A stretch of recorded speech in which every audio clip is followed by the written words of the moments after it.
नमो अरहंताणं नमो सिद्धाणं नमो आयरीयाणं नमो अध्यायाणं नमो लोये सौसाहुणं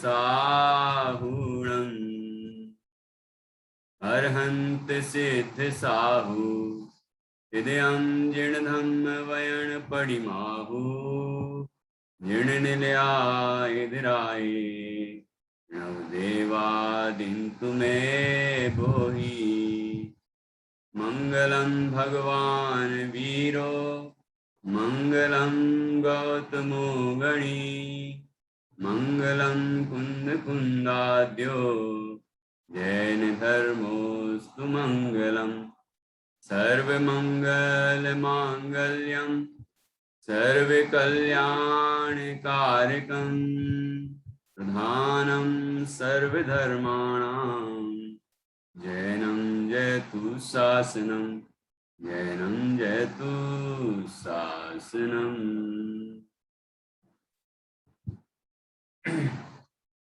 श्रीपतिर्भगवान् पुष्यात् भक्तानां वः समीहितं यद्भक्ति शुल्कतामेति मुक्तिकन्या करग्रहे।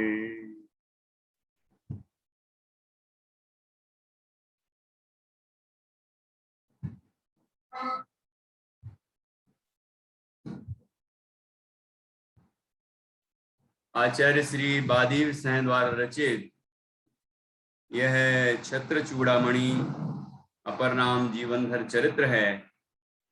इसका 6वां अध्याय चल रहा है और जीवनधर कुमार तीर्थों की वंदना करते हुए एक तापसियों के आश्रम में पहुंचे और वहां उनको पंचाग्नि तप करते हुए देखा तो दयावश करुणावश आदर पूर्वक उन तापसियों को समझाया कि यह तप पंचाग्नि में हिंसा होती है और जटाएं रखने में भी हिंसा होती है। यह तप मिथ्या है। सम्यक तप जिनेंद्र भगवान ने जो बताया है वही है।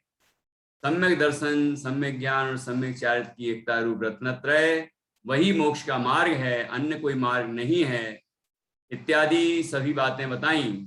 निर्ग्रंथ मुनि दशा ही एकमात्र मुक्ति का साधन है और निर्ग्रंथ मुनि दशा हो लेकिन रत्नत्रय से रहित हो, सम्यक दर्शन, सम्यक ज्ञान, सम्यक चारित्र से रहित हो तो वह मोक्ष की सिद्धि नहीं करती।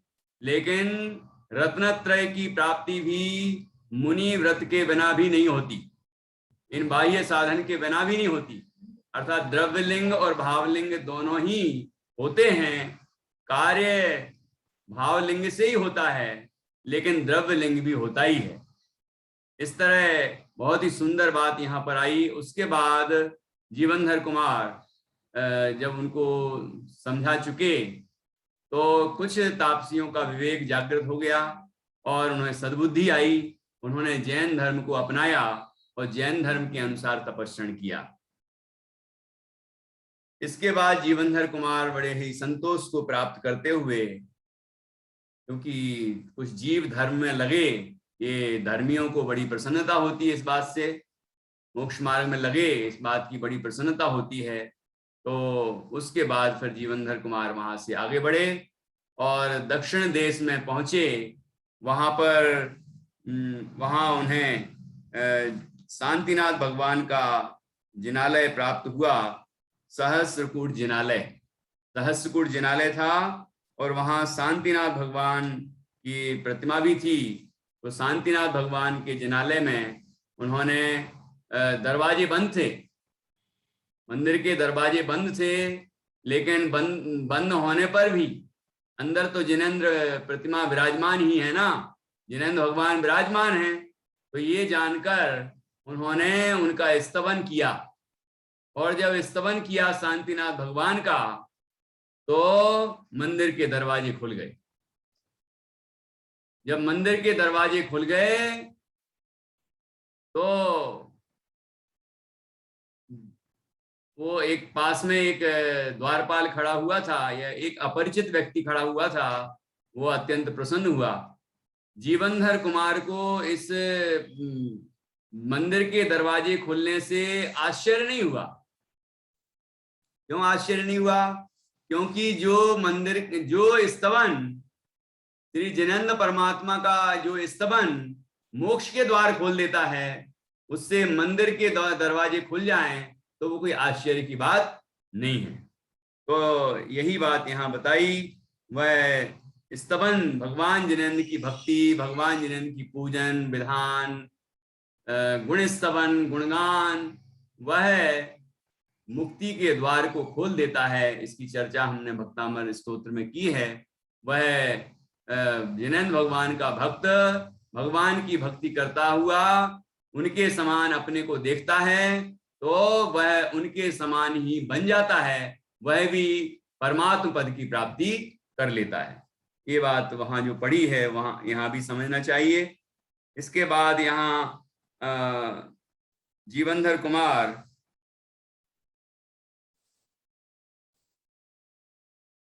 कुमार की क्या प्रतिक्रिया हुई और अपरिचित व्यक्ति से किस तरह का क्या हुआ, वो कौन था, ये सारी चर्चा अब यहाँ पर की गई है, उसको हम पढ़ेंगे। और यहाँ लिखा है कि माननीय जीवनधर कुमार ने दूसरों के लिए एक मिनट पहले अपन एक वो भी पढ़ लेते हैं वापस। इस प्रकार स्तुति करने से,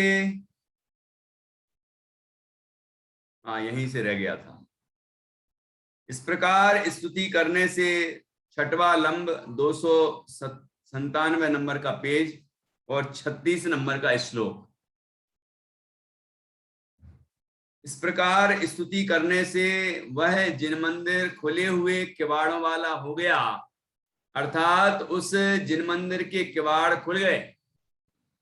ठीक ही है, मोक्ष रूपी द्वार के किवाड़ों का भेदन करने वाले स्तवन से किसका भेदन नहीं हो सकता?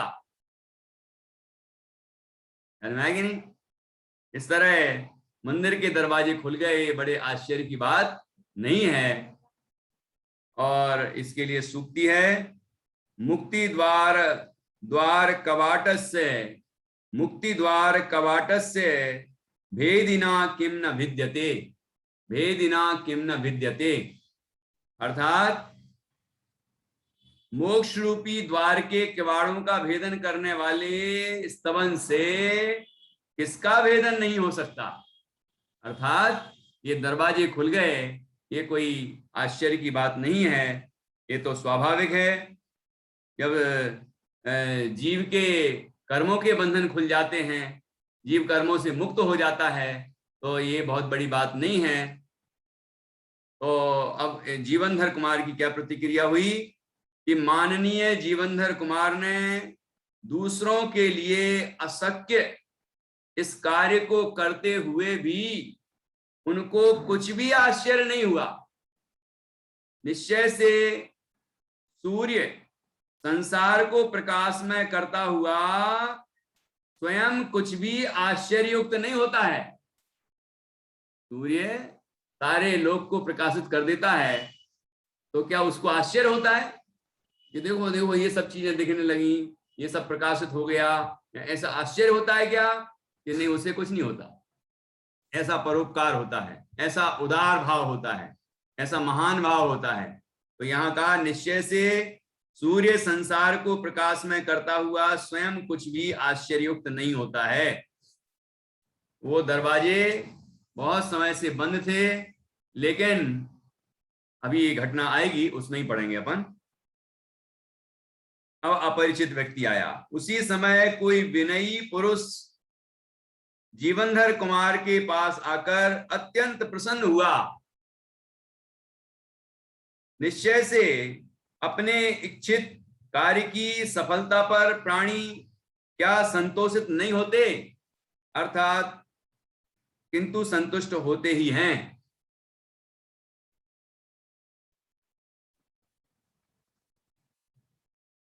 यहाँ पर बताया है कि किस महापुरुष के आने पर इस सहस्रकूट जिनालय के किवाड़ खुलते हैं, यह जानने के लिए सुभद्र नामक सेठ ने अपने गुणभद्र नामक नौकर को नियुक्त किया था।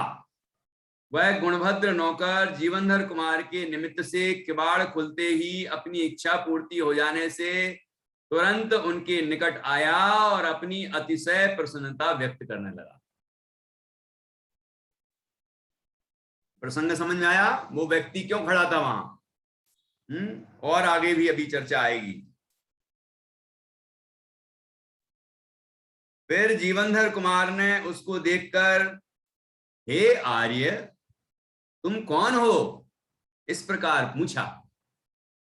निश्चय से विनयी पुरुषों में दूसरे को अपने समान समझना ही बड़े पुरुषों की प्रभुता अर्थात बड़प्पन है। देखो, वो तो साधारण सा एक नौकर था सेठ का, है ना, उसकी वेशभूषा से भी समझ में आता है। लेकिन जीवनधर कुमार के पास आकर वह अत्यंत प्रसन्न हुआ, तो जीवनधर कुमार ने बड़े ही कोमल और मधुर शब्दों में उससे पूछा कि हे आर्य, आप कौन हैं? कितने कितने अच्छे से बोले वो, है ना, कैसा प्रश्न किया जीवनधर कुमार, है ना, और जितना आश्चर्यकारी कार्य किया उन्होंने, और वो तो राजपुत्र हैं, ठीक है ना, लेकिन विनम्रता इतनी। तो यहाँ आचार्य ने शिक्षा भी दी कि निश्चय से विनयी पुरुषों में दूसरे को अपने समान समझना ही बड़े पुरुषों की प्रभुता अर्थात बड़प्पन है। जो उनके सामने विनम्र होता है वो उसको अपने समान ही समझते हैं। उसके साथ ऐसा व्यवहार नहीं करते कि ये हमारे सामने झुक रहा है तो और ये छोटा और मैं बड़ा, ऐसा नहीं। वो उसको अपने समान समझते हैं और बड़े ही स्नेह पूर्वक व्यवहार करते हैं, समान व्यवहार करते हैं, ऐसा यहाँ पर बताया गया है। विनयशील मनुष्य के साथ समानता और सम्मान का व्यवहार करना महापुरुषों की महानता है। पूछे हुए उसने भी शीघ्रता पूर्वक उत्तर देना प्रारंभ किया। निश्चय से इच्छित कार्य में सहायक होने पर ही प्रयत्न बढ़ता है। कि मान लो हमें कोई बात बतानी है और सामने वाला ही पूछ ले, तो अब उसको बताने के लिए अच्छा मौका मिला तो हम बताते हैं। यदि हम उत्साह न दिखाएं तो आगे सामने वाला पूछेगा ही नहीं आगे। तो वो तो चाहते ही है कि ये जाने कि हम कौन हैं, क्यों खड़े हैं यहाँ पर, क्यों हम प्रसन्न हो रहे हैं, हम किस प्रयोजन से खड़े थे, वो सारी बातें वो तो चाहते ही था कि बताएं, है ना। और जीवनधर कुमार ने बड़े ही अच्छे से पूछा तो उसने भी जवाब देना प्रारंभ किया, है ना। देर नहीं लगाते फिर कि नहीं मैं क्यों बताऊं कि मैं क्यों खड़ा हूं यहाँ। अरे भाई, तुम्हें बताने के लिए खड़े हो तुम तो, है ना। तो वो जो प्रयोजन सिद्ध हो रहा है उसके लिए उत्साहित होना पड़ता है ना। मतलब जैसे अपन को चर्चा को आगे बढ़ाना है तो क्या करना पड़ेगा कि हमें भी उत्साह दिखाना पड़ेगा कि चर्चा कैसे आगे बढ़े। ये कक्षा को बराबर कंटिन्यू रखना है तो आपको भी तो दिखाना पड़ेगा कि नहीं, आपको भी इंटरेस्ट आ रहा है। अब कुछ लोग कैमरा ऑफ करके ही हमेशा बैठते हैं, है ना, तो हमें दिखता ही नहीं कि बहुत कितने लोग बैठे हैं, क्या सुन रहे हैं, कैसे सुन रहे हैं। उनका उत्साह दिखे तो हमें भी भाव आता है कि भाई ये इस तरह के और भी विषय लाए जाएं और भी लोग सुने, नई नई बातें सीखें। जिनागम तो अगाध है, जिनागम में कोई विषयों की कमी थोड़ी है, ठीक है ना। लेकिन उसके लिए सुनने वालों का भी उत्साह चाहिए, ठीक है। तो ये बात भी आपको भी ध्यान रखनी है। देखो यहाँ पर निश्चय से इच्छित कार्य में सहायक होने पर ही प्रयत्न बढ़ता है। क्या कहा यहाँ पर? सुभद्र सेठ का वह सेवक स्वयं ही जीवनधर कुमार से वार्तालाप करने के लिए लालायत था। जब जीवनधर कुमार ने स्वयं ही उसका परिचय पूछकर गुणभद्र को वार्तालाप करने का अवसर प्रदान किया तो वह उत्साह पूर्वक अपना परिचय देने लगा। अब क्या परिचय देता है देखिए। यहाँ क्षेमपुरी नाम की राजा की प्रधान नगरी सुशोभित है और उस नगरी का स्वामी नरपति देव नाम का राजा है। कौन से देश में पहुंच गए हैं जीवनधर कुमार? शैमपुरी, शैमपुरी नाम की नगरी, ठीक है। और शैमपुरी नाम की नगरी का राजा कौन है? नरपति, है ना। और उसके आगे उस राजा के श्रेष्ठी पद पर नियत सुभद्र नाम का सेठ है और निर्वृत्ति नाम की उसकी स्त्री है। उन दोनों के क्षेम श्री नाम की पुत्री है। ध्यान से सुनना, नगरी का नाम भी क्षेमपुरी है और उनकी पुत्री का नाम भी क्षेम श्री है। पुरी और श्री ध्यान रखना, ठीक है ना। क्षेमपुरी नगरी का राजा नरपति है, लेकिन उस राजा का जो श्रेष्ठी है, श्रेष्ठी रत्न भी होते हैं ना, पूरे राज्य में जो सबसे बड़ा सेठ होता है ना, उसको श्रेष्ठी बोलते हैं। राज श्रेष्ठी होता है वो, श्रेष्ठी पद पर वह वर्ण तो उसका वैश्य वर्ण ही होगा, सेठ है वो, ठीक है ना। तो उनका परिचय दिया। उनकी पत्नी का नाम निर्वृत्ति, निवृत्ति, ठीक है ना। ये निवृत्ति का अर्थ तो रचना होता है, निवृत्ति नहीं है वो। निवृत्ति का मतलब तो त्याग होता है, त्याग कर देते हैं ना अपन, निवृत्ति ले लेते हैं। तो निवृत्ति है, राखी रेप भी ऊपर है, तो इसका मतलब रचना होता है। तो ऐसे यहाँ परिचय दिया। आगे देखिए, इस कन्या के जन्म समय में जिस पुरुष के निमित्त से यह जिन मंदिर स्वयं खुले हुए द्वार वाला हो जाएगा, वही उसका पति होगा, ऐसा ज्योतिषियों ने निश्चय किया है। क्यों खड़ा था वो? कि ज्योतिषियों ने कहा था कि जो यहाँ पर प्रभुपा, प्रभुपा, प्रभुपा का मतलब, प्रभुपा कहाँ बोला मैंने? चलो देखो, तो यहाँ पर क्या बोला कि कौन दरवाजे, जिसके निमित्त से दरवाजे खुल जाएंगे, जिसके निमित्त से दरवाजे खुल जाएंगे। कौन? जिन मंदिर के दरवाजे कई समय से बंद थे, अपने आप, है ना, बंद थे, तो यक्षों ने, देवताओं ने बंद कर दिए होंगे, वो बंद हो जाते हैं। लेकिन जिस महापुरुष के आने से, जिस व्यक्ति के आने से वे दरवाजे खुल जाएंगे, तो समझना कि वही व्यक्ति इस कन्या का पति होगा।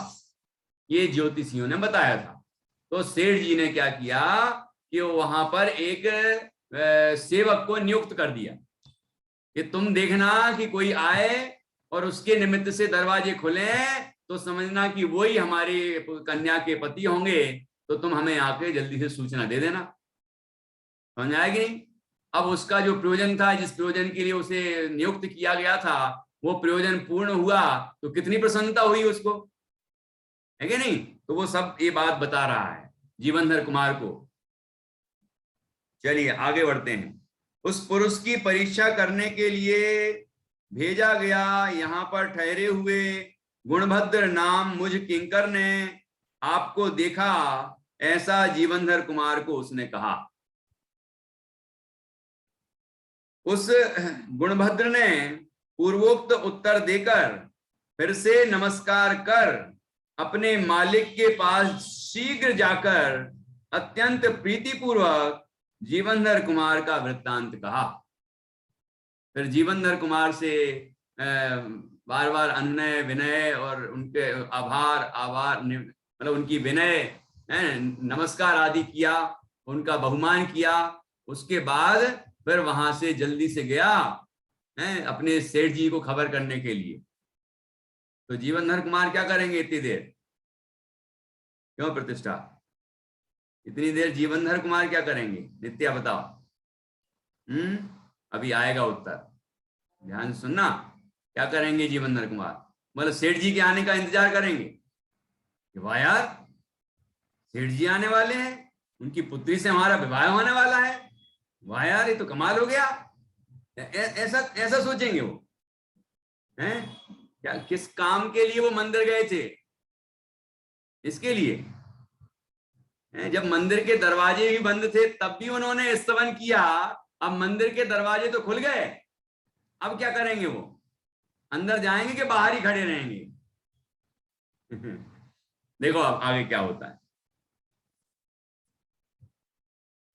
इसके अनंतर सुभद्र सेठ भी इस उत्तम बात को सुनकर उसी समय वहां आए और उस समय जिनेंद्र पूजा में उत्कंठित ऐसे उन जीवनधर कुमार को देखा।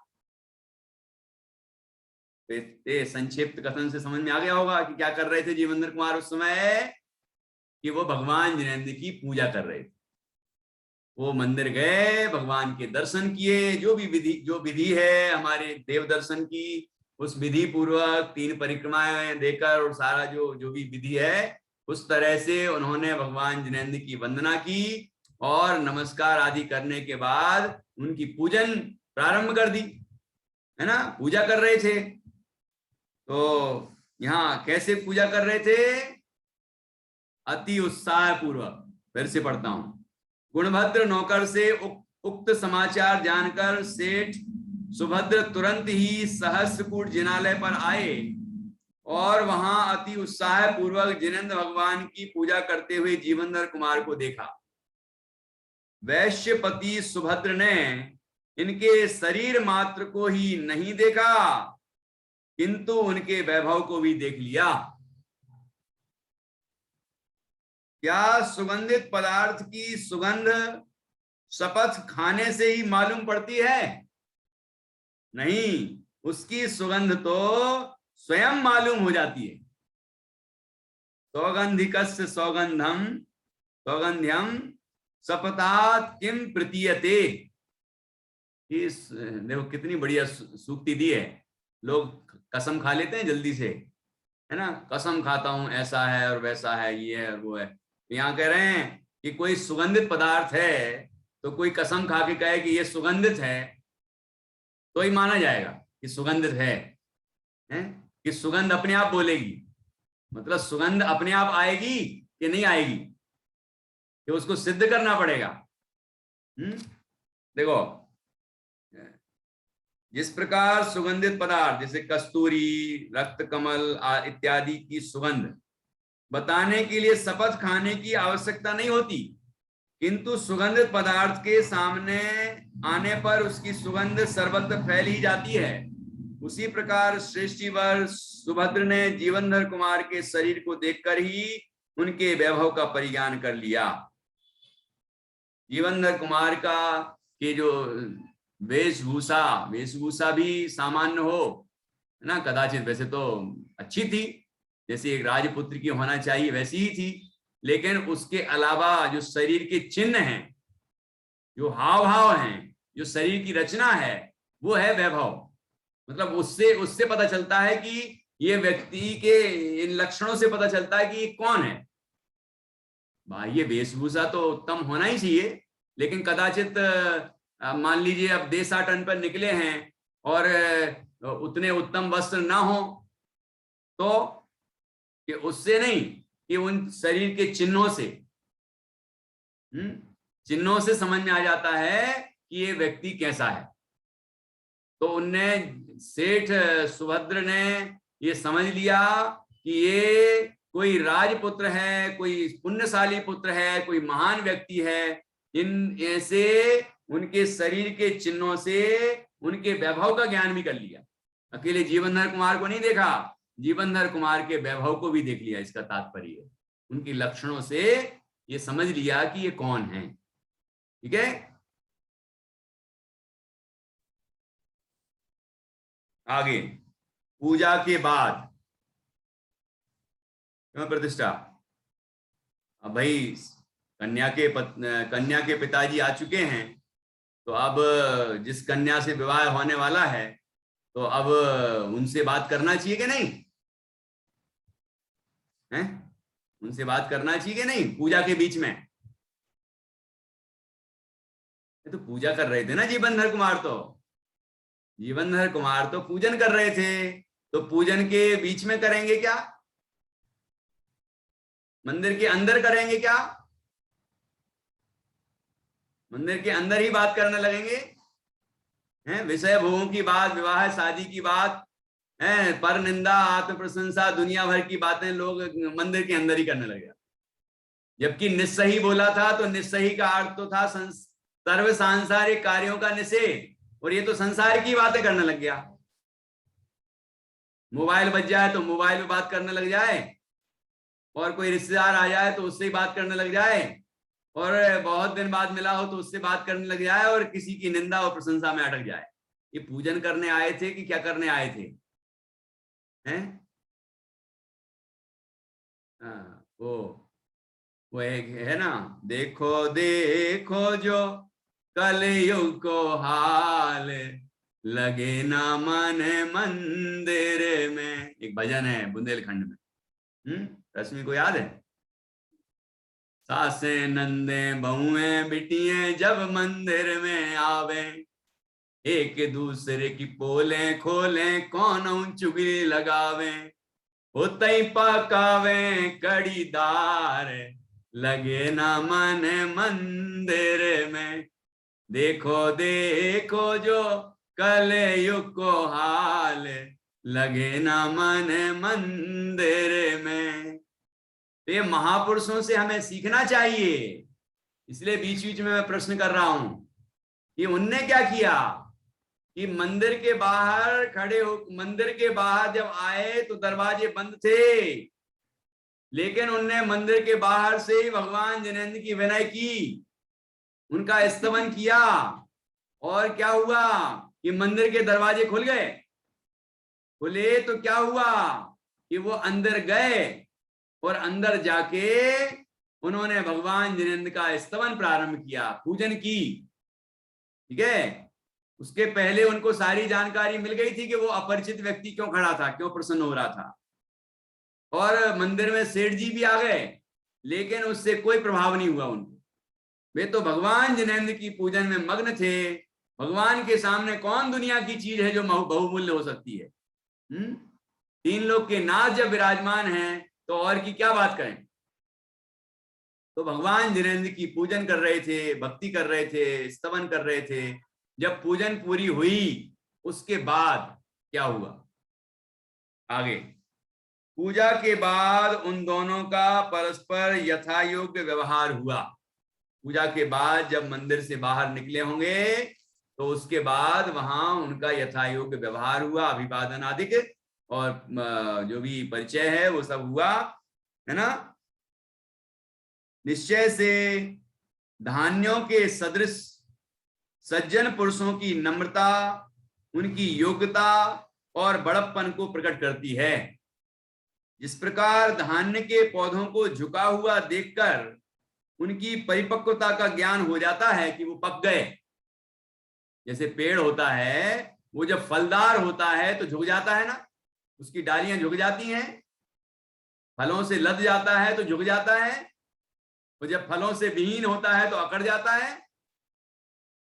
देखा होगा कि नहीं पेड़ को, जब फल जब आ जाते हैं उसमें तो विनम्र हो जाता है, झुक जाता है। ऐसे सज्जन पुरुष होते हैं, जो गुणवान होते हैं वो विनम्र होते हैं। उसी प्रकार महापुरुषों की विनम्रता उनकी योग्यता का परिचय करा देती है। जीवनधर कुमार द्वारा जिनेंद्र भगवान की पूजन कर लेने के पश्चात एक दूसरे की विशिष्ट योग्यता का परिचय प्राप्त हुआ। इसके अनंतर बंधुओं के प्यारे जीवनधर कुमार उस सेठ के आग्रह करने से उसके घर गए। देखो भाई, शादी जब होनी है, ज्योतिषियों ने बता ही दिया है, तो अब इतने आग्रह की क्या जरूरत है कि हमारे घर पधारिए, चलिए, इसकी क्या जरूरत है इसकी? तो क्या वो विवाह करने के लिए घूम रहे थे? ऐसी लालसा तो नहीं थी, समझ आए कि नहीं? तो सेठ जी ने उनके साथ जब अनुनय विनय की और घर चलने का आग्रह किया तो जीवनधर कुमार चले गए, घर पहुंचे। ठीक है, निश्चय से संसार में सज्जन पुरुषों की मित्रता दूसरों के साथ 7 पग चलने मात्र से ही संभव हो जाती है। देखो ये कहावत, सज्जनों के साथ 7 कदम चल ले, उतने में ही उनके साथ मित्रता हो जाती है। सज्जनों की सज्जनों से, दुर्जनों से नहीं कहा, सज्जनों की सज्जनों से। समान विचार, समान व्यवहार, समानता है ना दोनों में, दोनों के मन मिल रहे हैं ना, तो मित्रता हो जाती है थोड़े ही समागम से। 7 कदम का मतलब थोड़े ही समागम से, थोड़ी ही देर में। दोनों में परस्पर जय जिनेन्द्र का व्यवहार होने के पश्चात, ये सरलार्थ में लिखा है, सुभद्र के अत्यंत प्रेम पूर्वक आग्रह से सबके प्रिय जीवनधर कुमार, यहां लिखा सबके प्रिय जीवनधर कुमार, अपन सबके प्रिय कि उनके ही प्रिय, अपन को भी तो प्रिय हो गए ना जीवनधर कुमार, जब से हमने कथानक सुना है उनका और उनके गुणों को जाना है, उनकी महिमा को जाना है ना, तो हमें भी तो स्नेह है ना जीवनधर कुमार के प्रति, उनकी महिमा आ रही कि नहीं हृदय में हमारे। इसलिए आचार्य लिखते हैं सबके प्रिय हैं वो जीवनधर कुमार। सबके प्रिय जीवनधर कुमार सेठ के साथ उनके घर पर गए। यह उचित ही हुआ। अब बताओ, जो फिल्मों में तुम देखते हो वो तो आग्रह करने की जरूरत ही नहीं है, वो तो वैसे ही घर के पीछे से वो जो पाइप लगा हो तो वहीं से चढ़ जाए, घर में घुस जाए हैं, और वो बिल्कुल जैसे कुत्ता लार टपकाता है भोजन को देख के, ऐसे उसकी लार टपकती रहती है। वो तो लालायत है कि कब उसको उस स्त्री का समागम हो जाए, उस कन्या से विवाह हो जाए या कैसे भी समागम हो जाए। ऐसे पापी पुरुषों की कहानियां देखने से पाप की शिक्षा मिलेगी और क्या मिलेगा। लेकिन इन पवित्र पुरुषों का हम चरित्र पढ़ेंगे तो उनका जीवन दर्शन हमें लौकिक जीवन जीने की कला भी सिखाएगा और पारलौकिक जीवन जीने की कला भी सिखाएगा और भगवान बनने की कला भी सिखाएगा। इसलिए हमें इन महापुरुषों के चरित्र को पढ़ना चाहिए, अच्छी तरह से सीखना चाहिए। एक एक बात पर विचार करेंगे तो वो चीज सीख पाएंगे हम, केवल कथा पढ़ने से नहीं। कथा में जो पढ़ा है उसको समझें भी कि देखो कैसा व्यवहार किया है ना, एक एक चीज पर अपन चर्चा कर रहे हैं ना कि कैसा इस क्रिया की प्रति, मतलब इससे क्या समझना चाहिए, हमें क्या सीख लेना चाहिए, ये भी हमें यहाँ पर सीखने को मिल रहा है। यह उचित ही हुआ क्योंकि इस जगत में 7 पग साथ चलने मात्र से ही सज्जनों में मित्रता हो जाती है। ठीक है, इसका तात्पर्य हुआ कि सज्जनों में मित्रता होने में ज्यादा देर नहीं लगती, थोड़ी देर का समागम होता है तो उनमें मित्रता हो जाती है, प्रीति हो जाती है। ठीक है ना। और जीवनधर कुमार ने उस सेठ की दीनता पूर्वक प्रार्थना से कन्या के अपने साथ विवाह को स्वीकार किया। पिताजी ने, कन्या के पिताजी ने किस तरह से जीवनधर कुमार से आग्रह किया, दीनता पूर्वक, विनम्रता पूर्वक, झुक करके, है ना, विनय पूर्वक, मतलब जीवनधर कुमार को विशिष्ट महत्व देते हुए और अपने कन्या से विवाह करने की स्वीकृति प्राप्त की। ठीक है ना। अब भाई विवाह तो होना ही था, तो इतनी करने की क्या जरूरत थी, ये होना ही था, ये तो ज्योतिषियों का कथन है, लेकिन हो रहा है, ये हो रहा है, मतलब ये भी तो कथन करेंगे ना, ज्योतिषियों से पूछते कि किस तरह वो आएंगे, फिर किस तरह उनको बुलाने जाओगे आप, और फिर किस तरह वो आएंगे, फिर किस तरह से विवाह होगा, ये भी तो निश्चित है कि नहीं, ये सारी प्रक्रिया भी तो निश्चित है कि नहीं है। ठीक है, तो यहाँ इस तरह से बड़ी ही विनम्रता पूर्वक जब जीवनधर कुमार से प्रार्थना की तो जीवनधर कुमार ने स्वीकृति दी। तो बताओ, देने वाला बड़ा कि लेने वाला बड़ा है? सोचो, देने वाला देने को तैयार है, लेकिन लेने वाला ना ले तो ख्याल में आया कि नहीं आया? ये अपने आप ऐसा लोक व्यवहार है, और धर्म के व्यवहार में भी ऐसे ही है कि मुनिराज लेने वाले हैं, हमसे आहार आदि लेते हैं, हम देने वाले हैं, तो देने वाला बड़ा कि लेने वाला बड़ा? बताओ, हम पड़गाहन करें और मुनिराज की विधि ना मिले और मुनिराज आगे निकल जाए, नहीं लेना। तुम देना चाहते हो लेकिन हम नहीं ले सकते। और जब हम विधि बन भी गई और अंदर में अंतराय हो गया तो, अथवा विधि बन गई और अंतराय भी नहीं हो रहा, लेकिन मुझे एक ग्रास लेना है बस, मुनिराज ने एक ग्रास लिया और पानी पिया और बस हो गया, तो समझ में आ रहा है कि नहीं आ रहा है? तो कहने का तात्पर्य, देने वाले से लेने वाला बड़ा होता है। तो यहाँ पर लेकिन जीवनधर कुमार भी अत्यंत विनम्र थे, विनयशील थे। ऐसा नहीं कि सेठ जी उनसे इतना अनुनय विनय कर रहे हैं, उनके सामने दीन हो रहे हैं तो वो अहंकारी हो जाएं, ऐसा नहीं। उनके प्रति उनके हृदय में भी विशिष्ट बहुमान था और आदर था। बड़ों के प्रति आदर होता है सज्जनों के हृदय में, महापुरुषों के हृदय में, ठीक है ना। देखो, घर पहुंचने के पश्चात सेठ ने जीवनधर कुमार का उचित आदर सत्कार किया। तत्पश्चात सेठ सुभद्र ने अत्यंत विनम्रता के साथ जीवनधर कुमार को क्षेम श्री के जन्म के समय ज्योतिषियों के द्वारा कहे हुए वचनों का परिज्ञान कराया तथा अत्यंत प्रेम और आग्रह पूर्वक क्षेम श्री से विवाह करने का पुनः पुनः निवेदन किया।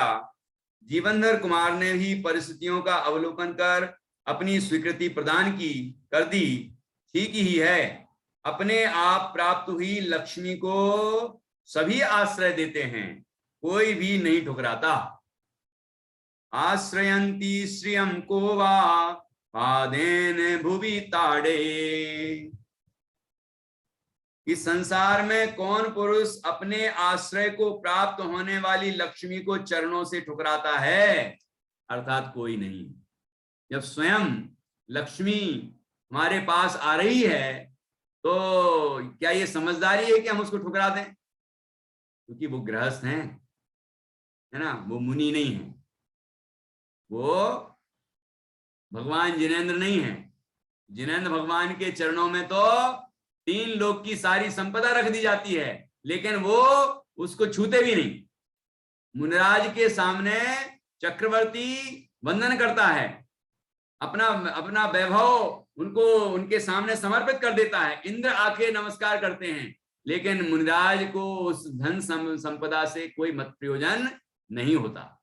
ये गृहस्थ की बात है, अभी ये गृहस्थ दशा है, उसके लिए यहाँ पर ये सूक्ति लिखी हुई है कि संसार में कौन पुरुष अपने आश्रय को प्राप्त होने वाली लक्ष्मी को चरणों से ठुकराता है? अर्थात कोई नहीं। इसलिए जीवनधर कुमार ने उनका आग्रह स्वीकार कर लिया। इसके अनंतर इन पवित्र जीवनधर कुमार ने शुभ समय में सुभद्र सेठ द्वारा दी हुई क्षेमश्री नाम की कन्या को विधि पूर्वक क्षेमश्री के साथ विवाह किया। इस तरह से यहाँ पर ये सारी बातों का उल्लेख जो किया है वो भी सीखने योग्य है कि सेठ सुभद्र द्वारा अर्पित कुमारी क्षेमश्री का शुभ विवाह यथाविधि सम्माननीय जीवनधर कुमार के साथ शुभ बेला में, इस सब का भी महत्व है, शुभ बेला में शास्त्रोक्त विधि से संपन्न हुआ।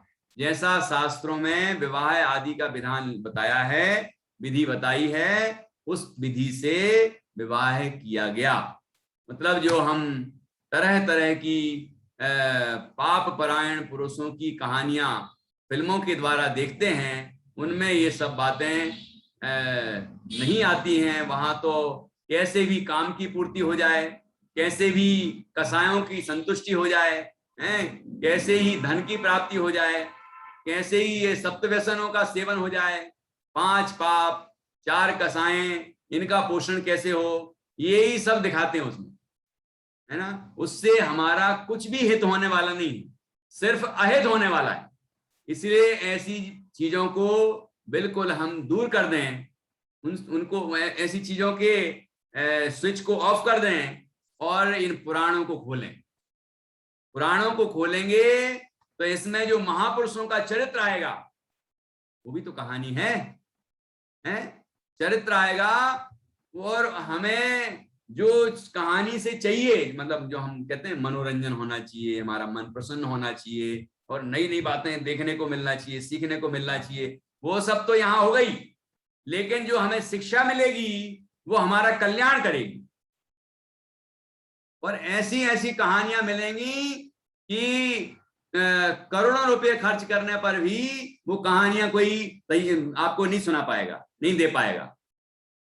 ये तो घिसी पिटी कहानियां रहती हैं, वही कहानी थोड़ी सी इधर उधर घटना चेंज कर दी और बना दी, और हम देख रहे हैं, हम पैसे खर्च किए, अपने 3 घंटे खराब किए और देख रहे हैं। यहाँ 1 घंटे में जीव को पसीना आ जाता है, और 1 घंटा क्लास चलेगी, जीवनधर चरित्र 1 घंटा चलेगा, यहाँ तो लगता है 1 घंटा, और वहां 3 घंटे बैठेगा। और डबल शो देखना हो तो फिर कहने क्या। कई मूर्ख ऐसे भी होते हैं जो फिर से शो देखने लग जाते हैं। नहीं बढ़िया फिल्म लगी है, बहुत आनंद आया, अब तो एक बार फिर टिकट लेंगे और फिर जाएंगे। ऐसे भी होते हैं, है कि नहीं? तो उस पाप में जीव की कितनी रुचि है, इससे क्या सीखने को मिलेगा? सिर्फ पाप ही बढ़ेंगे हमारे। लेकिन इन महापुरुषों के चरित्र को सुनने से, उनके बारे में विचार करने से हमारा जीवन धन्य होगा। ये भक्तामर स्तोत्र में भी आया था ना कि आस्ताम तवस्तवन मस्त समस्त दोषम तत्संकथापि जगताम दुरितानि हंति। तो जिनेंद्र में जीवनधर कुमार भी तो जिनेंद्र बनने वाले हैं कि नहीं? मतलब यहाँ तो बन ही चुके हैं, लेकिन इस कथा में जो चल रही है हमारी पुराण में, ये भी तो दिगंबर मुनिराज बनेंगे और फिर भगवान बनेंगे। सिद्धवल कूट से मोक्ष गए हैं, ठीक है ना? तो इनका जो लौकिक जीवन भी है वो भी कल्याणकारी है। उनके जीवन की वार्ता भी, उनके संबंध में की गई कथा भी, वो हमारे पापों को नष्ट कर देती है। तो ये जो हम पढ़ रहे हैं कहानी, ये जो कथा हम पढ़ रहे हैं, पुराण पढ़ रहे हैं, इससे हमारे पाप दूर होने वाले, ठीक है ना? हमारे ये शिक्षा मिली ना कि कैसे हमारा जीवन हो, कैसा हमारा लोक व्यवहार हो, कैसा हमारा धर्म कार्य हो, हैं, कैसे हमारी भावनाएं हो, उत्तम भावनाएं हो। ये हर दिन सीखते हैं कि नहीं सीखते हैं? तो इसको सीखने से हमारे अंदर के पाप दूर होते हैं और पुण्य की वृद्धि होती है। धर्म मार्ग में हम आगे बढ़ते हैं और हम मोक्ष मार्ग में बढ़ते हुए मोक्ष की प्राप्ति का प्रयत्न करते हैं। ऐसे महापुरुषों का चरित्र हमें अच्छी तरह से पूरे मन लगाकर विनय पूर्वक मनोयोग से सुनना चाहिए। ऐसा यहाँ पर ये 6वां अध्याय पूर्ण हुआ। 6वां लंब इति बादीव सह श्री बादीव सह सूरी विरचिते छत्र चूड़ामणौ क्षेम श्री लंबो नाम 6ठो लंबा। क्षेम श्री लंबो मतलब क्षेम श्री की प्राप्ति हुई है जिसमें, ऐसा 6वां लंब पूर्ण हुआ। अब इसके बाद 7वां लंब आएगा जिसमें नई घटनाएं और नए विषय और नई शिक्षाएं प्राप्त होंगी। ऐसा बड़ा ही सुंदर एक कथानक है। अभी ये समझ लीजिए कि कितने हो गए? 6 अध्याय हो गए। अब कितने बचे? 5 और बचे, ठीक है ना? हम आधे से ज्यादा में पहुंच गए। आधे से ज्यादा हमारा पुराण 1 महीना लगभग हो गया होगा, है ना? 1 महीने से थोड़ा सा ज्यादा हो गया होगा, लेकिन इतने में लगभग हमारा आधे से ज्यादा पुराण पूरा हो गया, आधा से ज्यादा हो गया। अब थोड़ा आधा के से कम थोड़ा रह गया है, लेकिन इतनी सारी शिक्षाएं इसमें प्राप्त हुई हैं और आगे और भी जोरदार शिक्षाएं प्राप्त होने वाली हैं, जो हमारे ज्ञान को बढ़ाएंगी, जो हमारे वैराग को बढ़ाएंगी, जो हमारे जीवन को, लौकिक जीवन को भी निर्मल करेंगी, उसके लिए भी दिशा देंगी, और पारलौकिक जीवन के लिए भी हमें दिशा देंगी। हमारा मोक्ष मार्ग प्रशस्त होगा और हमें भी एक दिन मोक्ष की प्राप्ति होगी। ऐसा ये मार्ग इस ग्रंथ के माध्यम से प्राप्त होने वाला है। सभी बहुत विनय पूर्वक भक्ति से ये पुराण पढ़ें, सुने और उससे मिलने वाली जो शिक्षाएं हैं उसको ग्रहण करें और अपने जीवन में उतारें, यही मंगल भाव। अब हम जिनवाणी स्तुति करेंगे।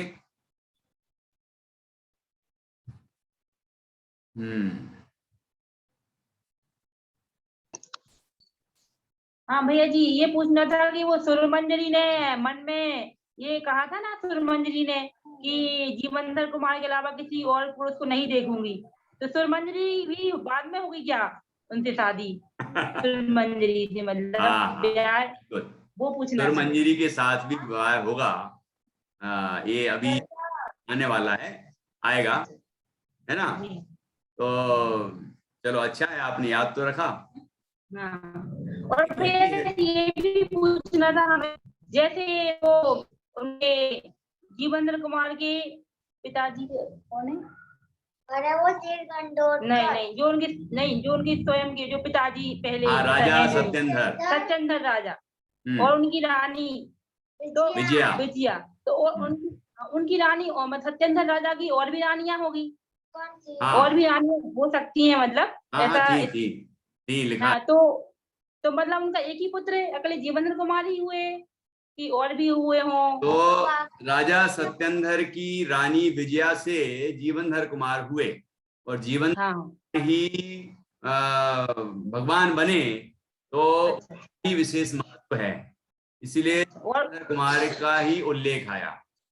अच्छा, और कई राजाओं के कई पुत्र होते हैं, लेकिन वही महान बन जाता है उसका ही होता है, वही प्रसिद्ध होता है। और नहीं तो ये भी पूछना है कि जब वो पद्मश्री से पद्मा से उनकी विवाह हुआ, और फिर ये नहीं आया था कि वो वहां चले गए, तो वो उनको ढूंढते हुए उनके जो वो थे लोकपाल, वो उनके भाई, तो वो आए, तो वो बोल के ही तो गए होंगे उनसे, बिना बोले कैसे चले गए होंगे कि हम मतलब जा रहे हैं, बिना बताए चले गए ऐसा?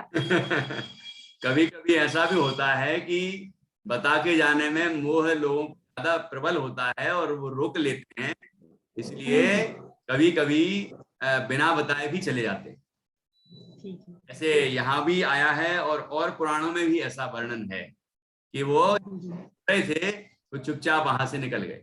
उद्देश्य ये नहीं है कि अपन को चुपचाप निकल के, मतलब अपन ने शादी विवाह किया और पत्नी को छोड़ के भाग रहे हैं।